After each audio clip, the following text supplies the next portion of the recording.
School choice, 19 conclusion, 20 endnotes, 23 appendix of education governance structures in the 50 states, 27. Public education policy structure in Nevada. Introduction. It is often stated that education in the United States is a federal concern, a state responsibility, and conducted with local control. In this respect, it is a unique form of governance among the nations of the world, decentralized yet having broad variations of control among the states. In practice, however, the control issue is not that clearly defined. As late as the 1930s, it could be argued that education was clearly a local matter considering that it was in the hands of some 127,000 local school boards.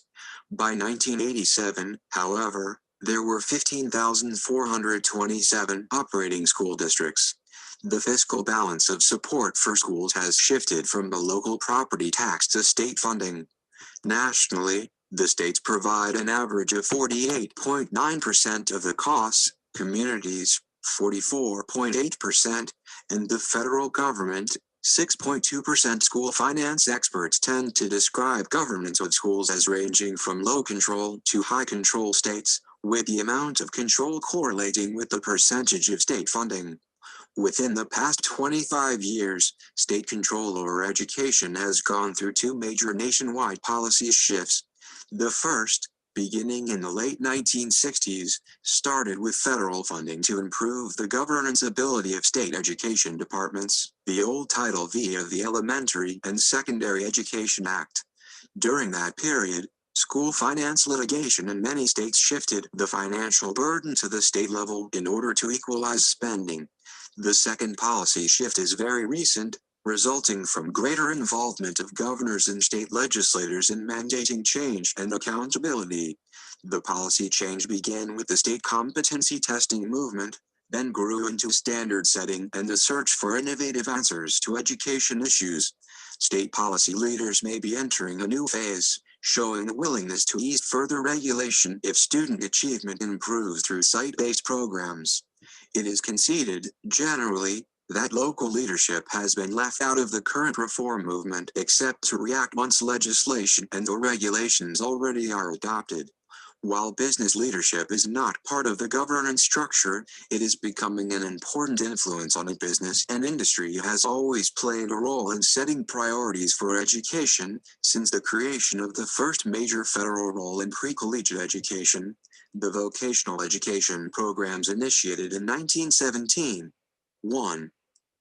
In addition, business and industry leaders have participated in all of the reform reports released in the last 10 years, produced some of their own studies, and influenced policy by lobbying at federal and state levels in supporting changes through various business-supported foundations. Although a cohesive view has not yet emerged, the overall business opinion seems to be that schooling must produce graduates more literate than those in recent years. Schools must also be more successful with the at-risk student population and generally prepare young people for a globally competitive economy. Public education policy structure in Nevada. According to a recent report by the Education Commission of the states, Nevada follows a basic structural model for its system of education governance that is shared by 8 other states. That is, the State Board of Education is elected by the citizenry and the board itself appoints the chief state school officer. Appendix A lists the governance structure in all 50 states. While 44 states conformed to one of 4 basic models in 1986, by 1993 only 37 states could be so categorized. A number of states had adopted 2 in Nevada. A number of entities are involved in setting education policy. The entities described in the following section have been given specific policy roles within the public education structure through the Nevada Constitution and the Nevada Revised Statutes, NRS. See figure number 1 for a flow chart representation of this structure. It should be recognized, however, that there are other groups involved in shaping education policy in this state, including pupils and their parents, business groups, the Nevada Parent Teachers Association, PTA, and the Nevada State Education Association, NSEA, among others. Nevada legislature in general, The Nevada legislature has four primary responsibilities for public education: providing for a uniform system of common schools, prescribing the manner of appointment and duties of the superintendent of public instruction, indicating specific programs and courses of study, and maintaining overall budget authority and establishing guaranteed per pupil funding. Two unique structures, many in response to comprehensive government reorganizations. School District Boards of Trustees, 1780 MTTE 6 ECDD Loini, D, tab dt.lftd Pole, and FRTA RMIFT FICFLBTD. UD, ND State Board of Education, 11 Mambo. E.attd statewide. Attach shell, TLEWI Republic Wilpolis not given to at asterisk on UTL bullet by law. Upon to superintendent dento 1 public instructlon. PRW Elclbit, ND and Lors COUIUIOL.TUD font public the IPM NOFPUBLIC Itracuan. Arcum, DIIMCT.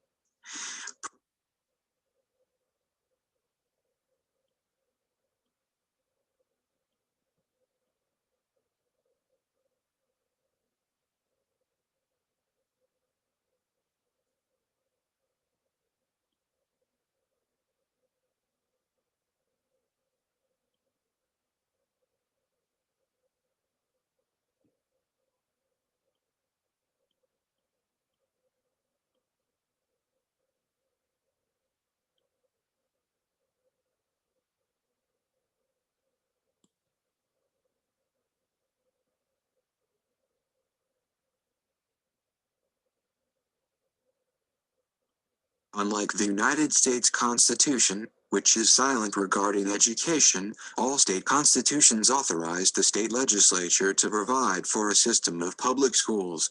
In Mississippi, this authority is discretionary, but in every other state, the Constitution places a mandatory duty upon the legislature. These constitutional obligations often require state legislatures to establish a thorough and efficient, uniform, or adequate system. The Nevada Constitution requires that the legislature shall provide for a uniform system of common schools ****3, while legislatures cannot delegate their lawmaking powers to subordinate agencies. They can delegate to their respective state boards of education and local school boards the authority to develop educational policies within legislative guidelines. States vary greatly regarding the degree of policy-making authority delegated, but recently a number of state legislatures, including Nevada's, have become more assertive in enacting statutes that specify detailed mandates for public schools. Over the years, the Nevada legislature has adopted a body of law within the NRS, Title 34, regarding the system of public schools. Chapter 385 of NRS makes a specific reference to legislative intent concerning local control. The legislature reaffirms its intent that public education in the state of Nevada is essentially a matter for local control by local school districts. The provisions of this title are intended to reserve to the boards of trustees of local school districts within the state such rights and powers as are necessary to maintain control of the education of children within their respective districts. These rights and powers shall only be limited by other specific provisions of law. 4 other sections of Title 34 specify local administrative organization, financial support of the school system, the system of public instruction, courses of study, textbooks, personnel, pupils, school property, and the education of pupils with disabilities. During its biennial sessions, the legislature acts upon numerous policy and fiscal measures dealing with public education. The two standing committees dealing with policy matters are the Senate Committee on Human Resources and Facilities and the Assembly Committee on Education. Bills requiring substantive funding are processed by the two appropriations committees, the Senate Committee on Finance and the Assembly Committee on Ways and Means. During the interim period between legislative sessions, fiscal matters are processed by the Interim Finance Committee, IFC. 5 specific policy issues may be discussed in interim study subcommittees. 6.4 appointed by the Legislative Commission. Governor. The Governor of Nevada affects the system of public education in 2 principal areas. The Governor recommends the budget for the State Department of Education and for public schools, and appoints the members of the Commission on Professional Standards in Education.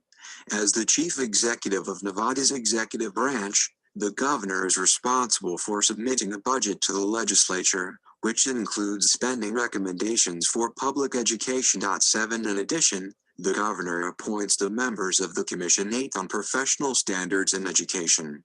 Establishes policy concerning teacher licensure. This body, described later in this section, the role played by a state's Board of Education is pivotal in the policy realm. Although the manner of selecting board members may vary among the states, as does the relationship between the boards and the chief state school officers, the policy role of a state's Board of Education is nearly identical in each state. Other state boards of education were first established in the early 1800s. By 1900, 28 states had such boards, and by 1973, 49 states had this form of governance. Wisconsin remains the only state without a Board of Education. In general, state boards of education are legal administrative bodies with some quasi-legislative or quasi-judicial authority. They usually adopt rules and regulations and formulate policies that supplement those prescribed by the state legislatures, and they often serve as the final step in the administrative appeals process for education disputes. In 26 states, including Nevada, state boards of education have the authority to appoint the chief state school officer, CSSO. State boards function immediately below the state legislature in the hierarchy of education governance and are empowered to make policy within parameters established by the legislature. Nevada is one of 13 states in which board members are elected. In 33 states, all board members are appointed. 9 in the remaining 3 states, board members are partly elected and partly appointed. 5 state Board of Education typically by the governor. Nevada's State Board of Education, SBOE or board consists of 11 members chosen statewide in nonpartisan elections. For the purposes of electing members to the board, the legislature divided the state into 3 districts. District 1, mostly Washoe County, elects 2 members. District 2, mostly Clark County, elects 7 members. And District 3, the remaining portion of the state, elects 2 members. The term of office is 4 years, and vacancies are filled by the governor until the next general election. Members may not be elected to office more than 3 times. 10 Board meetings are subject to the Nevada Open Meeting Law 11 with compensation set at no more than $80 per day for attendance, as established by the board.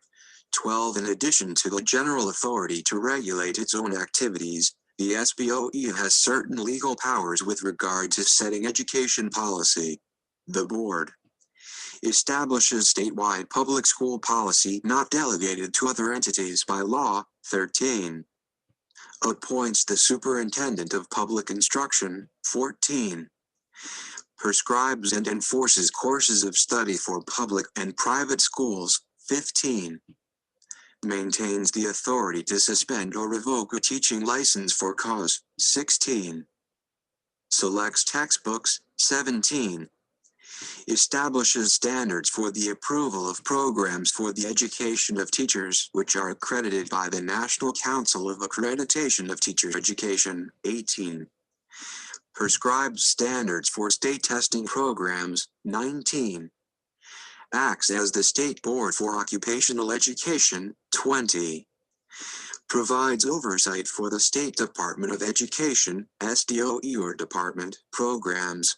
21 and 22 Finally, the board is also granted specific authority to establish a higher education student loan program, form a nonprofit corporation for the acquisition of money for educational purposes, and prescribe regulations for state and local education entities under which contracts are to be made with federal agencies. 236. Specifies pupil attendance policies. Superintendent of Public Instruction Nevada, as with all other states, provides for an administrative head of its system of public schools. The position is referred to as the ESSO, with Nevada and most other states assigning the title of Superintendent of Public Instruction to this office. Although the exact role of a state superintendent of public instruction varies, most are granted similar responsibilities and authority. Other states typically, the SO is responsible for the general supervision of the state's public school system, heads the state's Department of Education, and directs the activities of the professional staff in regulating and supporting the state's public schools. In some states, including Nevada 24, the SSO may have a role in adjudicating education controversies in the administrative appeals process. The SSO also may have some legislative or quasi-legislative functions, if such responsibilities have not been delegated by the legislature to the state's Board of Education.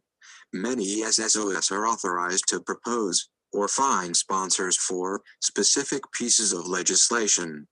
The SSO usually sets the agenda for the state's Department of Education. The department, under the SSO's leadership, conducts research and provides data to assist the board in its policy-making function. By proposing legislation, setting the department's agenda, and controlling information supplied by the department, the SSO can influence what issues are considered by the State 25 Nevada. In this state, the Nevada Constitution establishes the position of Superintendent of Public Instruction and requires the legislature to prescribe, by statute, the manner of appointment, term of office, and duties of the position. 26. The legislature, in turn, enacts statutes specifying that the superintendent be appointed by the SBOE for a 3-year renewal term in the unclassified service of the state. Further, the board is authorized to fill any vacancies occurring within that office. 27. To be qualified, the appointee must be at least 21 years of age, and must hold a master's degree in education or school administration.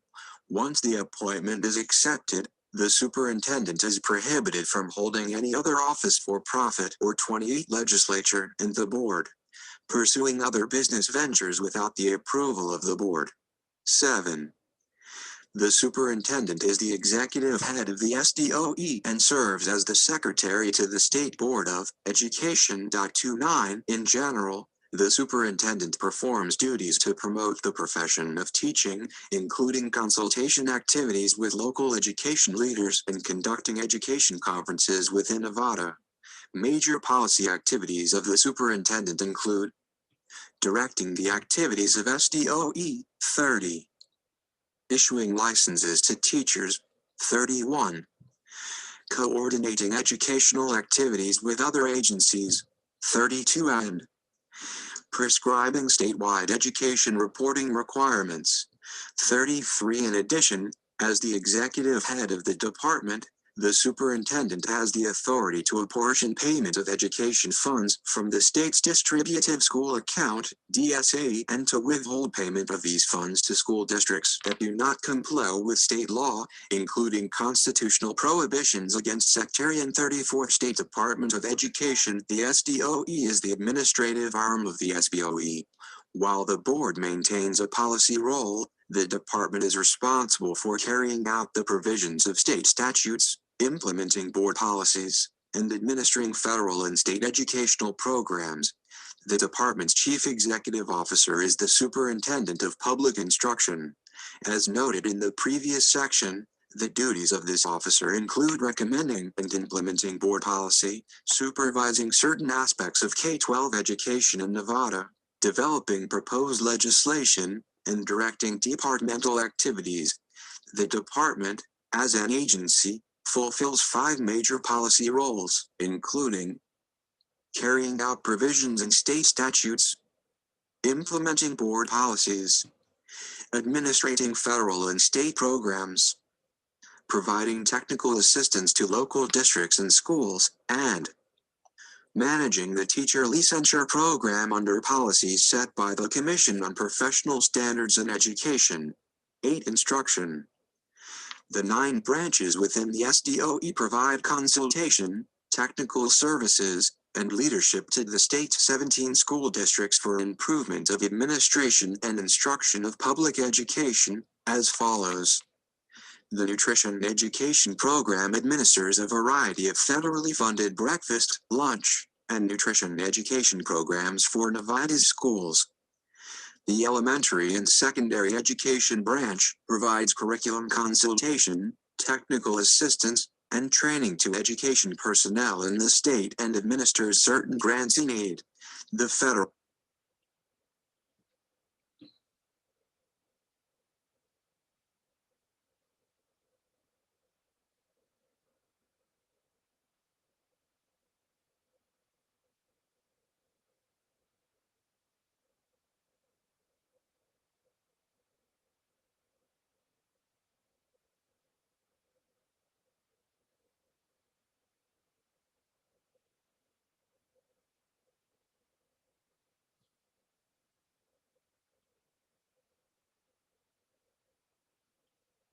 The Federal and Related Programs Branch manages federal grants in aid to local school districts and other eligible entities.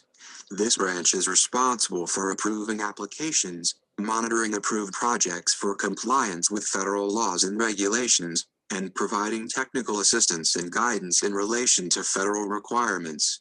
The Administrative and Fiscal Services Branch manages the department's budget, reviews audited reports from the districts, and manages the VSA. The Occupational and Continuing Education Branch provides technical assistance and training and supervises programs that accomplish the objectives in the Nevada State Plan for Occupational Education. The Planning, Research, and Evaluation Branch conducts various research projects and administers the Nevada Proficiency Examination Program, the Nevada Competency Testing Program for Educational Personnel, the Occupational Research Unit, and the National Cooperation Statistics Program. The Special Education Branch, 1. Provides technical assistance and training, and 2. Manages both federal and state-mandated programs for special education. The Teacher Licensure Branch manages the licensing of all K-12 education personnel in the state within the policy directives of the Commission on Professional Standards in Education. The Commission is a separate, independent board appointed by the governor, which receives administrative support through the SDOE. As of January 1994, the department was comprised of 89 full-time staff. 72% of the staff were fully or partially supported by federal funds, and 28% were state-supported. 9. Commission on Professional Standards in Education. The Commission for Professional Standards in Education was created by the 1979 legislature to serve in an advisory capacity to the SBOE. During that time, the body made recommendations concerning teacher licensing matters to the board. In 1987, the legislature established the commission permanently within statute, and 3 is transferred to it the SDOE's responsibility for establishing licensing standards. Commission consists of 9 members appointed by the governor. 4 members must be teachers from elementary, middle, secondary, and special education classrooms. 2 must be school administrators, at least 1 must be a principal, 1 member must be a school counselor or psychologist, 1 of the teachers, counselors, or administrators must be employed by a private school, 1 member must be a representative of the general public, and the final member must be one of the 2 deans from the colleges of education within the University and Community College System of Nevada, UCCSN. The term of office is set at 3 years, with the exception of the university dean, and no member may serve more than 2 terms. As with most boards and commissions, terms are staggered to allow for continuity with regard to policies and procedures. The SDOE is responsible for providing the staff necessary for the commission to carry out its duties. Under current law, the commission adopts regulations prescribing the qualifications for licensing and relicensing teachers and other educational personnel in this state. It also sets forth the continuing education requirements necessary for teachers to be relicensed. Further, the Commission must establish the educational standards needed for teachers to obtain specialty endorsements to their licenses.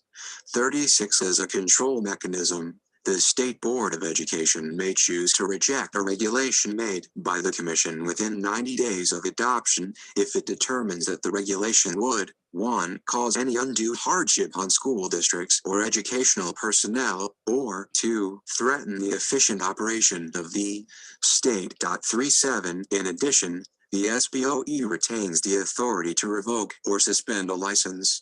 38. And the Superintendent 39 of Public Instruction is responsible to issue those licenses. And renewal, however, is set within regulations established by the Commission. School District Boards of Trustees. A number of national trends concerning the role of school boards of trustees have had an impact upon the responsibilities of trustees in Nevada. Other states prior to 1900, school boards in the United States served in an administrative role for the, usually, small school or schools associated with a community or neighborhood. 10. The criteria for licensure. A reform movement occurred between 1900 and 1920 that changed the board to the role of trustee, substituting the superintendent as chief manager. Local school boards shifted from concentrating on operations to focusing upon policy. Since the late 1960s, local boards have evolved back into politicized boards, becoming increasingly involved in the operations and administration of their school districts. This blurring of roles between the board and the superintendent makes it difficult to define the locus of accountability for policy and administration at the school district level. 40. This trend toward an administrative role coincides with growth in the average size of the district for which the board is responsible. In addition, state legislatures and state boards of education wield increasing influence in local operational matters. Within this context, school boards are struggling to redefine their role and explore what the concept of local control means and what is possible to achieve. Nevada. Under the authority granted to it by the Nevada Constitution, the legislature established a system of school districts to provide for a mechanism of local control. 41. The Nevada legislature, in a special session held in 1956, made radical changes to the structure of Nevada's public school system with the enactment of Assembly Bill 142. Among other changes, the legislature eliminated the 208 legally active local school districts that had existed in Nevada. 43. And replaced them with just 17 districts, each of which was coterminous with county boundaries. Before the passage of AB 1, there were 19 school districts in Clark County alone, serving about 11,000 pupils, each governed by its own board of trustees. These districts ranged from the very large Las Vegas Union and Las Vegas High School districts to tiny districts such as El Dorado, Gamut, and Searchlight, which employed only a single teacher. Unfortunately, very little is known about how these districts functioned. The legislature did not make provisions in AB 1 for the records of these districts to be transferred to another agency for preservation. Under current law, boards of trustees are composed of either 5 or 7 members. Districts with more than 1,000 pupils have 7-member boards. The term of office is 4 years, and vacancies are filled by the remaining trustees at a public meeting with the appointee serving until the next general election. Except in certain circumstances, members of Nevada's 17 local school boards are elected at large. In each school district, 44 members may be from a specific zone or precinct within the district, and requirements are made concerning their residency, but the residents of the county vote for all school board candidates. An exception to this rule is found within NRS 386.200 through 386.225. Under these provisions, a district with less than 25,000 students may choose a precinct type of election process through the creation of trustee election districts. However, a School 11 board which creates these optional districts must specify, by resolution, whether each trustee is to be selected solely by the voters within the special election district or by all other voters within the county school district. As of July 1994, none of the eligible school districts had exercised this option. Nevada school district boards of trustees carry out a number of policy roles. Major policy functions established within law include establishing district policies and procedures. 45.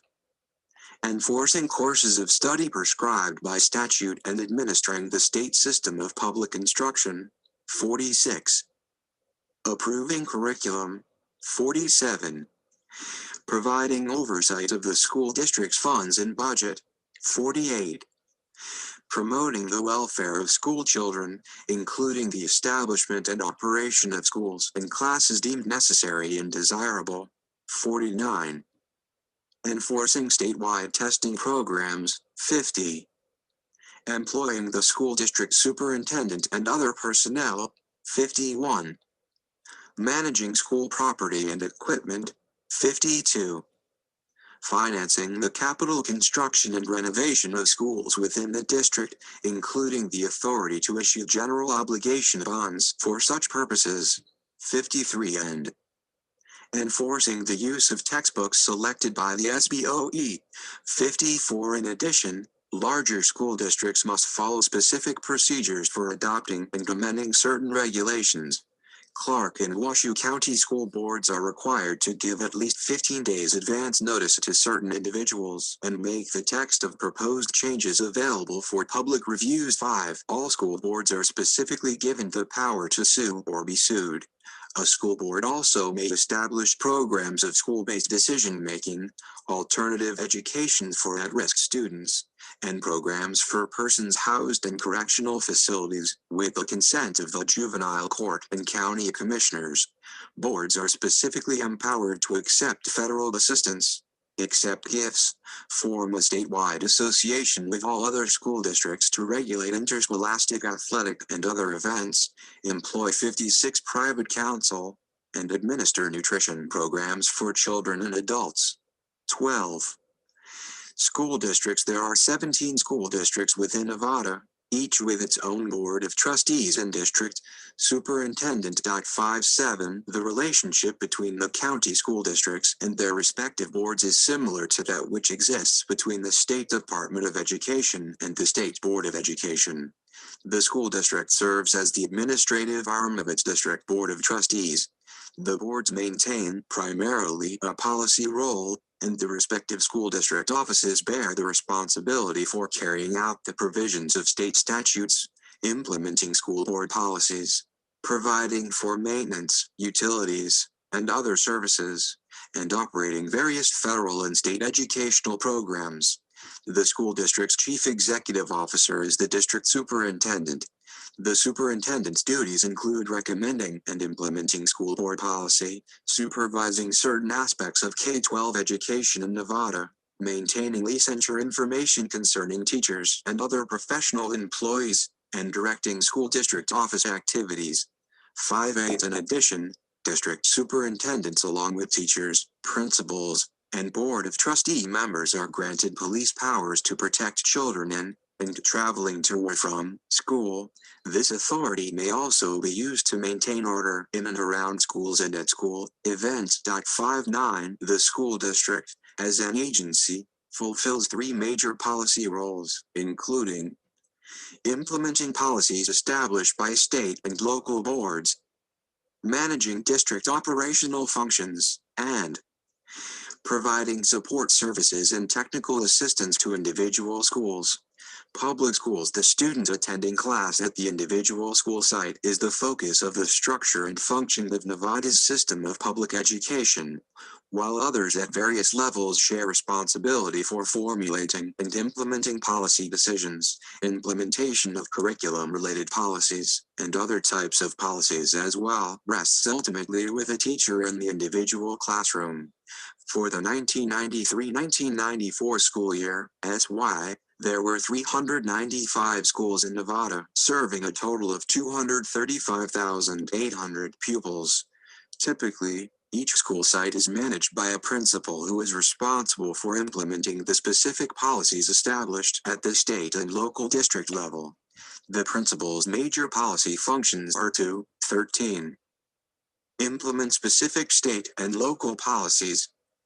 Provide for the health and safety of pupils and school personnel, and ensure that the process of pupil instruction is carried out.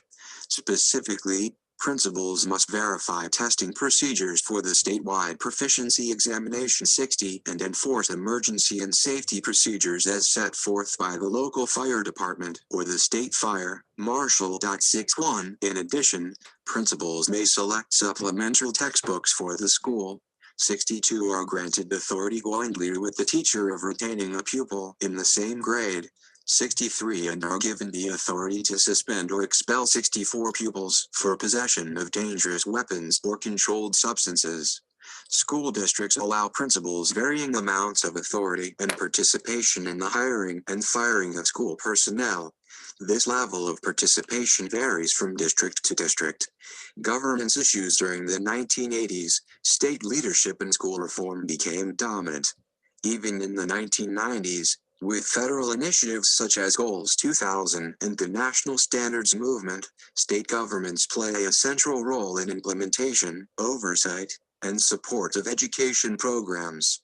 States occupy a key position for policy intervention since they can influence all components of the educational system, including leadership. 65 and support for local school reform efforts. Governments that have had an impact upon the states. In addition, a number of reform initiatives have addressed governance either directly or indirectly. Issues and trends in governance. In spite of dramatic changes in the state's role in school reform efforts over the past decade or so, the dominant governance structure of state education that was established early in the 20th century, a state board of education, a chief state school officer, and agency support staff, continues to predominate. The few structural changes 66 that have been adopted by states tend to centralize authority in the governor's office. In addition, new actors have appeared in the policy arena. No longer are school reform initiatives left solely to educators.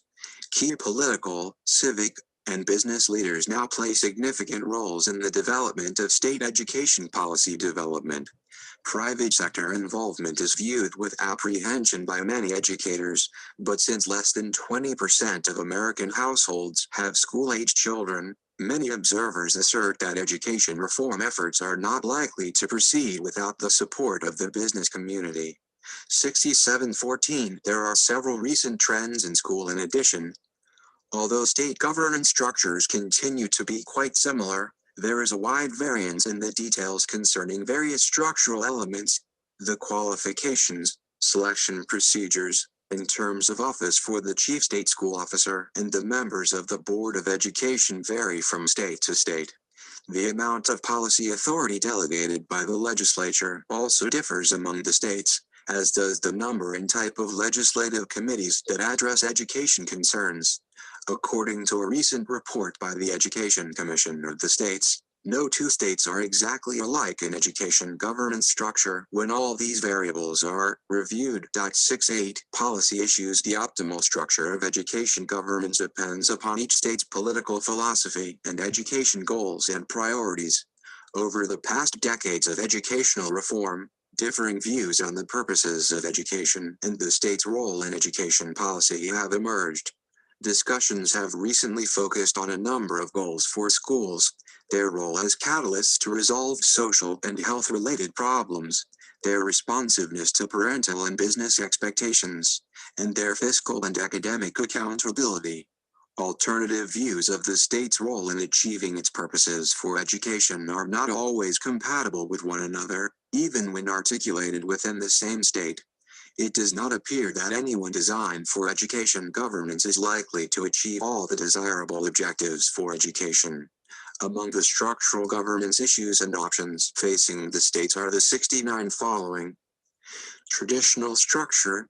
States that value the separation of educational policy from partisan politics typically keep or implement a system with a strong policy-making state board of education that appoints its chief state school officer.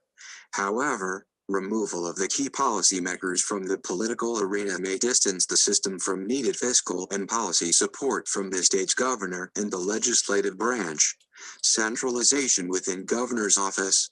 If the state's most important goal is coordination of education reform efforts and the efficient implementation of those decisions, a centralized system within the governor's office might be preferred. Such a system does, however, Reduce the representation of the state citizenry in education policy deliberations. Consolidation of youth services. A system that coordinates services for children and their families through one agency might be preferred if policymakers select coherent policies for children as the state's primary goal. A number of states that have tried this approach have had problems overcoming agency autonomy patterns.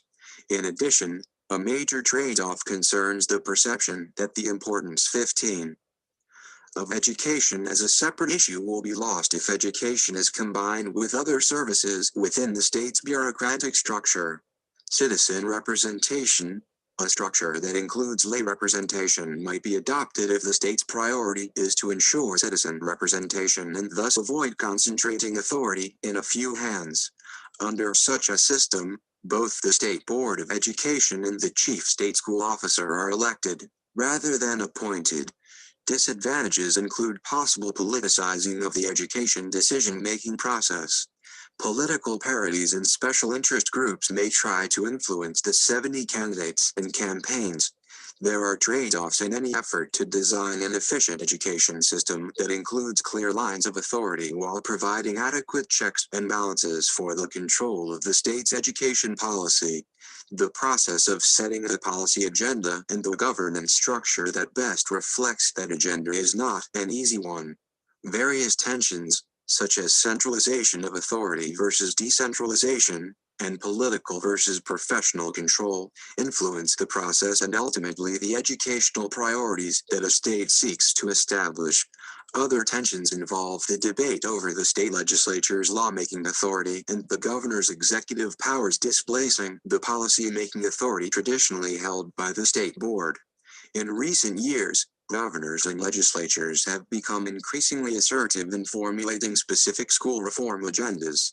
In light of this trend, policy roles of the legislatures and state boards may warrant reconsideration.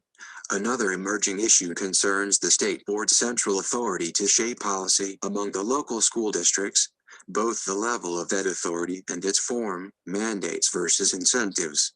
While most of these forces operate within the policy structure, other factors, such as national reform movements, influence governance structures from the outside. Reform issues affecting governance. The movement to restructure this country's system of public education has also started a shift in thinking about how schools are to be governed. Many reformers advocate a more decentralized system. This school of thought requires that schools and teachers, rather than a central district office or local education agency, have more control over decision-making affecting their school. It also involves giving schools rewards for good results and sanctions for poor results. Advocates of this idea assert that students will learn better when schools are run better, and that administrators, parents, and teachers at the schools know best how to meet the needs of their own students. 16. Giving the decision-making authority to schools allows states to hold them accountable for the results. School-based management, charter schools, and school choice are examples of some of the changes being made in the way schools are run.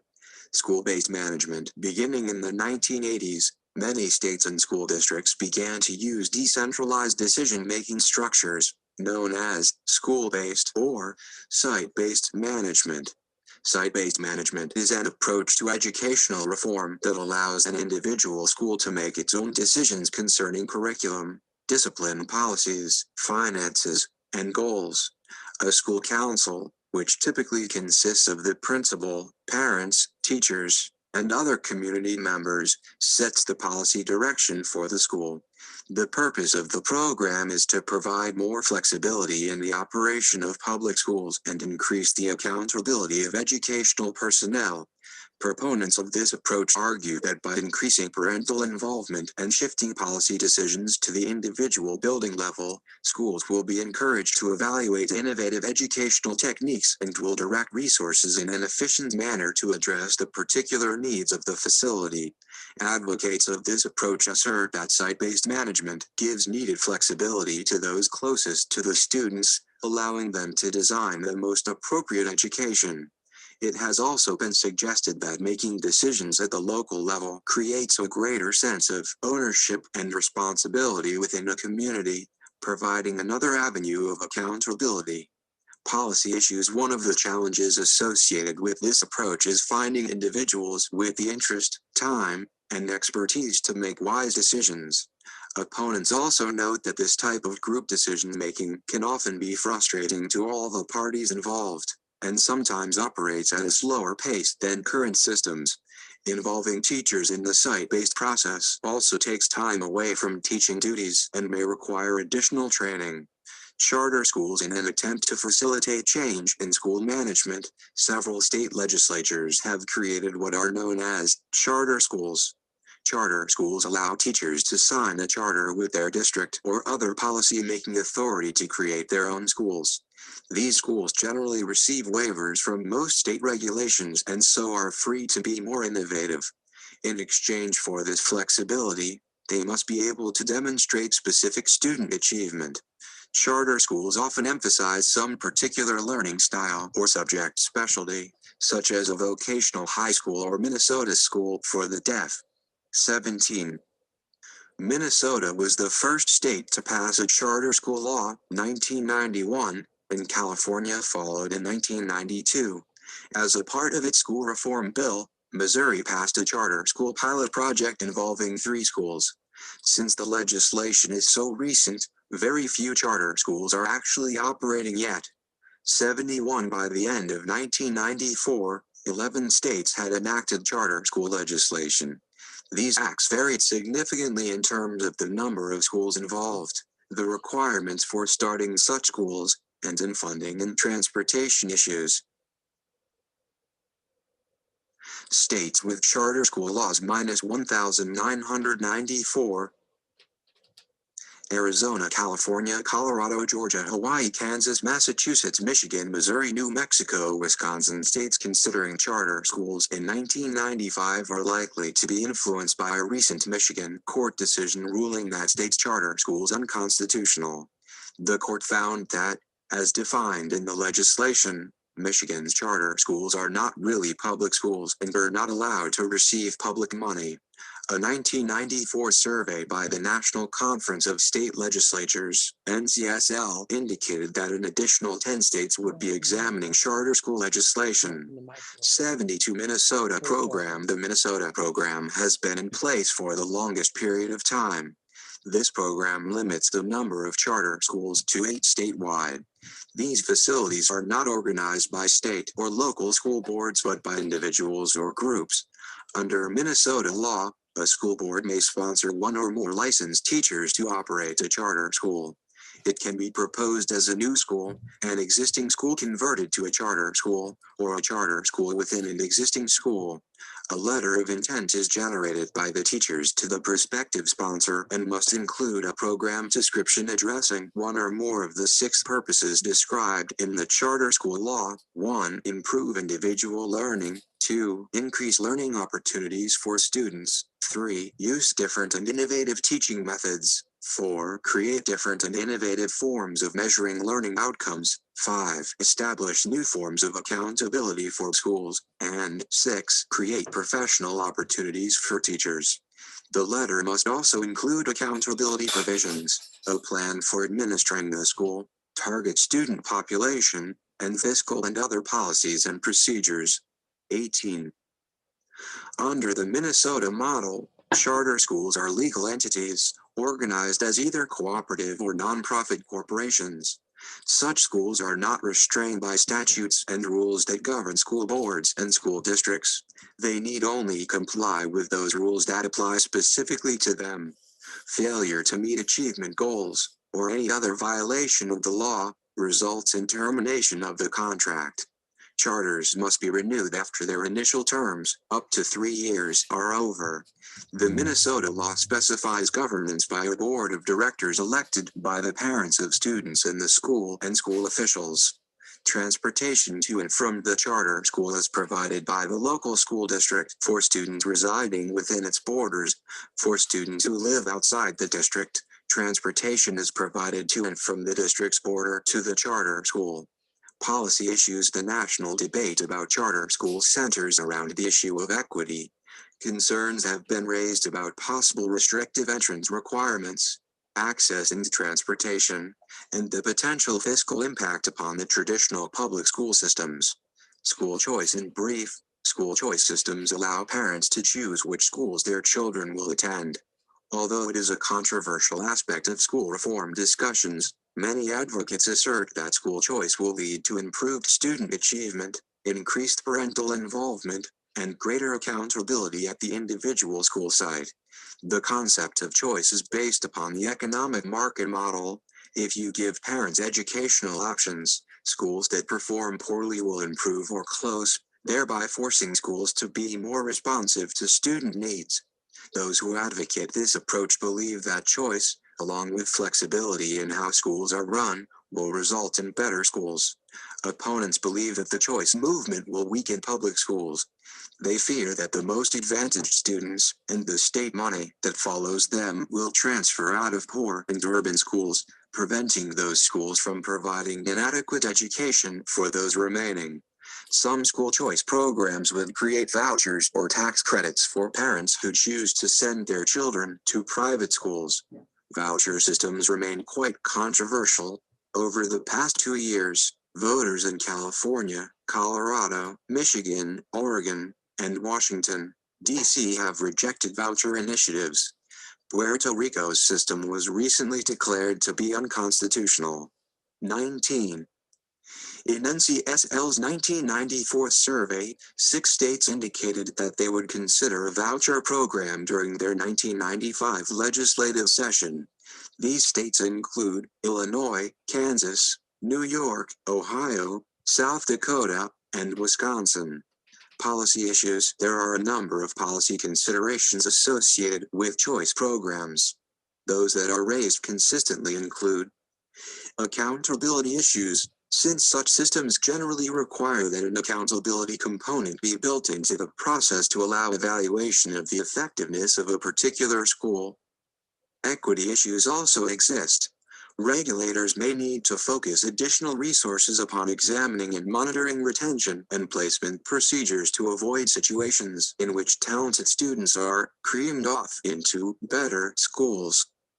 Resource allocation matters, including transportation decisions, capital construction priorities, effect upon school bond votes, and social economic issues including parental involvement, limited English proficient students, the validity of informed choice among low-income parents, especially those with limited reading skills or who have difficulty communicating in English. Conclusion. The overall structure of Nevada's system of education governance is like that of 8 other states. The basic policy structure of that system also follows fairly traditional lines, with Nevada being one of the more decentralized in terms of regulatory authority. As noted previously, there are many other groups not referenced in state law that are involved in shaping education policy: pupils and their parents, various businesses, the PTA and other parent coalitions, the Nevada Association of School Boards, the Nevada Association of School Administrators, and the NSEA, among others. Education governance is likely to remain a central concern in state legislatures since structural arrangements have a direct influence upon how education policies and priorities are developed.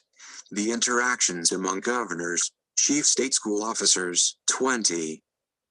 State boards of education, and legislatures are receiving increasing attention from those involved in shaping education policy.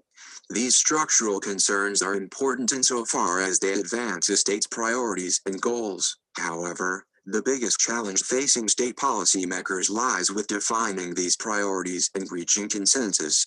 21.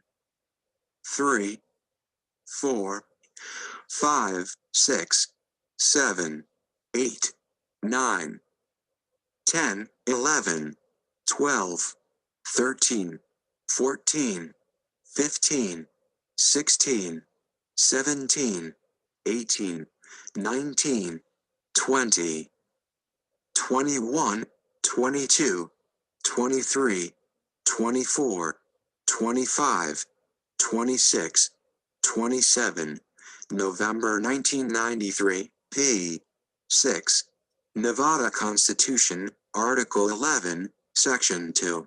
Nevada Revised Statutes, NRS 385.005, subsection 1.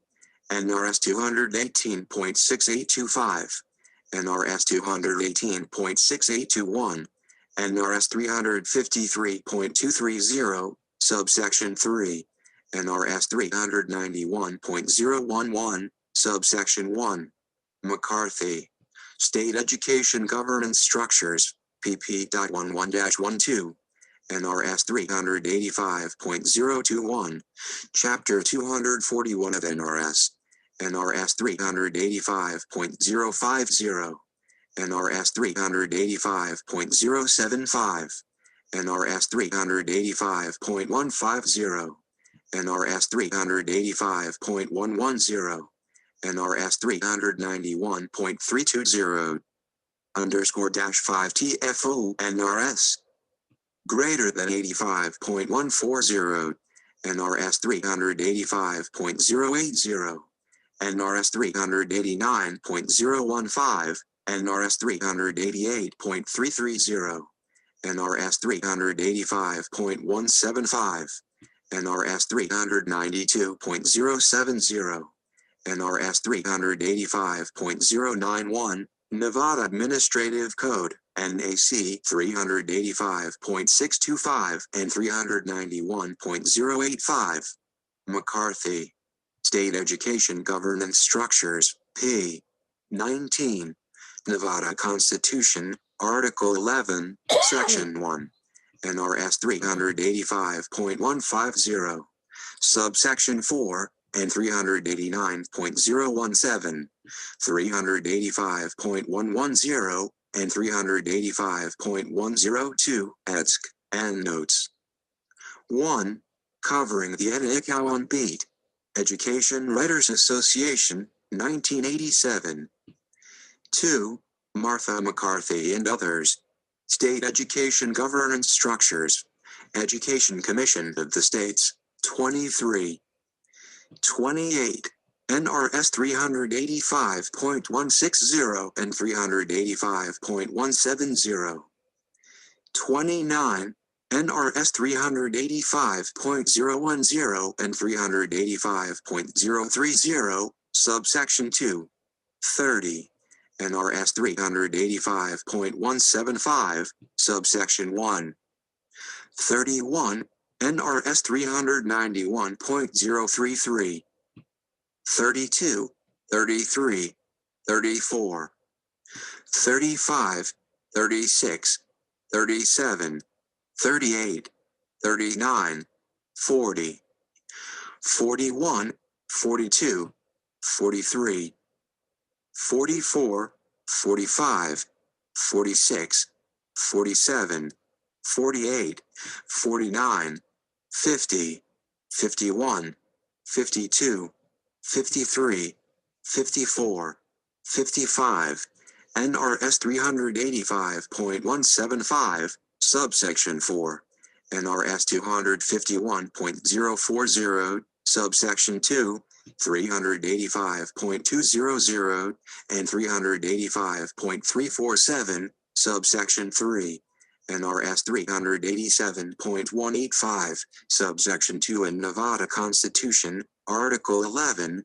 Section 2, authority for the superintendent to apportion the state distributive school account among the school districts may be found in NRS 387.124 and 387.185, subsection 1, Chapter 433, Statutes of Nevada 1987, pages 993 through 1015, NRS 391.019, NRS 391.027, NRS 391.320, NRS 391.033, Olmsberger, Jacqueline P., and Usden, Michael D.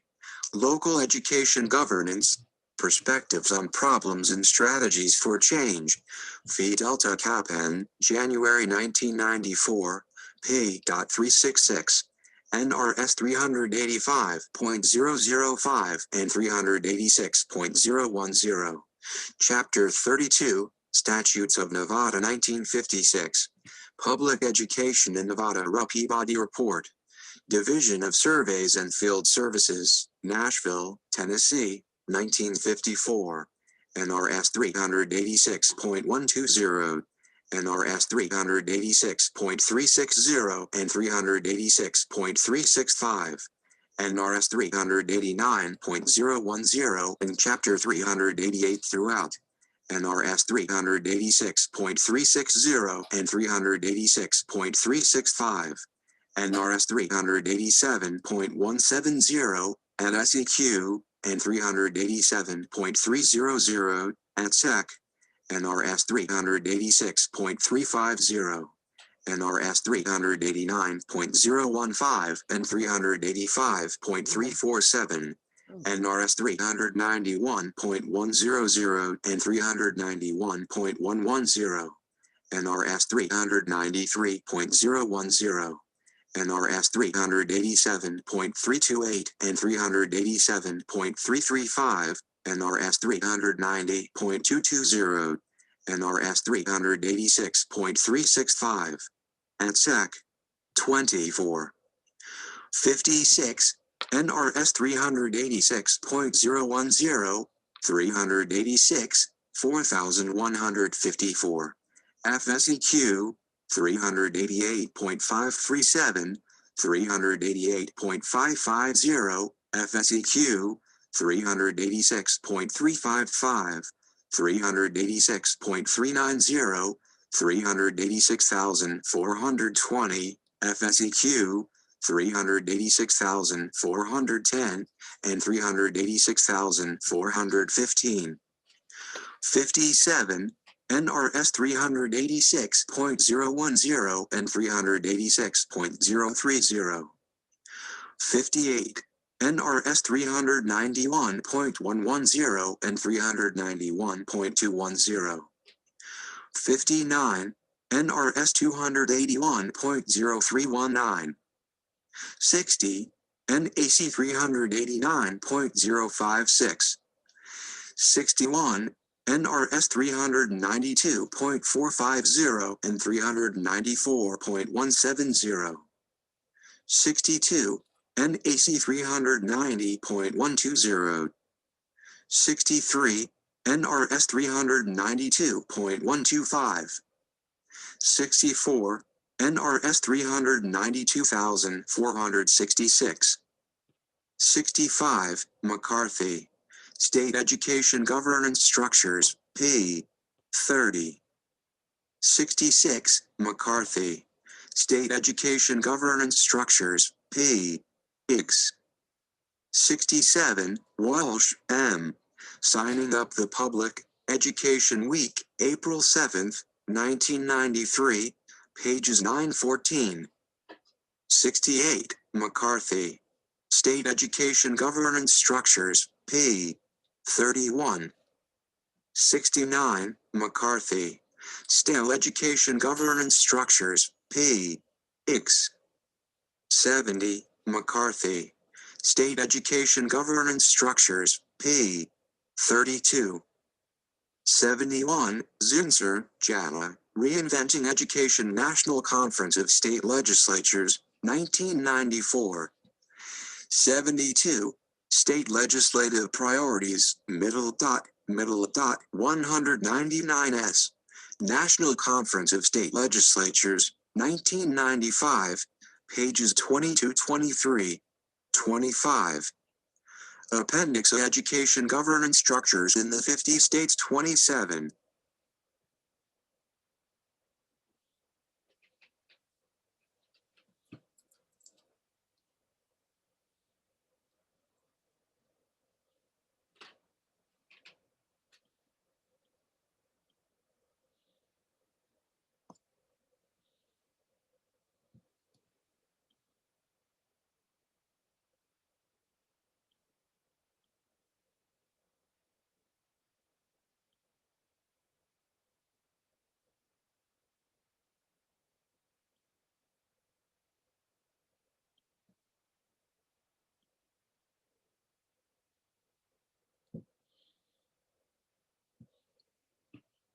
I'm assuming that this part doesn't read. It says the educational governance structure in the 50 states. States that do not conform to a basic model. Then it has 10 states, like Alaska, Arkansas, Connecticut, Delaware, Illinois, Maryland, Missouri, Rhode Island, Vermont, and West Virginia. And Model 2, 9 states: Alabama, Colorado, Hawaii, Kansas, Michigan, Nebraska, Nevada, Ohio, and Utah. And then Model 3, 11 states: California, Arizona, Georgia, Idaho, Indiana, Montana, North Carolina, North Dakota, Oklahoma, Oregon, and Wyoming. And then 7 states: Iowa, Maine, Minnesota, New Jersey, and Pennsylvania, South Dakota, and Tennessee. And then it just goes down to how these states are organized. So the Florida State Board consists of 7 elected cabinet members and the governor and secretary of the state, attorney general, controller, treasurer, commissioner, agriculture. But I'm going to tell you something, that public education really is supposed to denote, afford you an opportunity to become a citizen. And without basic skills, you cannot engage in the public process. And as a people, if we do not have access to the same opportunities as they afford their children, then they're discriminating against us. And quite frankly, they have an obligation to provide that pathway. And irregardless of how they choose to do it, that obligation is still there. They don't really go into a lot of detail about their obligation when they talk about the requirements to create an opportunity for the public education structure in Nevada. And actually, it really doesn't matter, because if they take the Title I money, they have to follow the structure for Title I. Eventually, I'll get into, the structure of Title I, what it means to be a state accepting those federal dollars. But until I do, know that, freedom is not free. It requires that people start to engage in public policy and learn the process. So until we meet again, this is Darlene Anderson, and I have this parent empowerment half an hour on Anchor, and it's on lots of different platforms, but I've had the YouTube channel for a long time. And I would encourage you to go back into the videos and teach yourself, as I have taught myself, the importance of being, politically aware or aware of where we are living in the present. So until we meet again, this is DA and I'm signing out.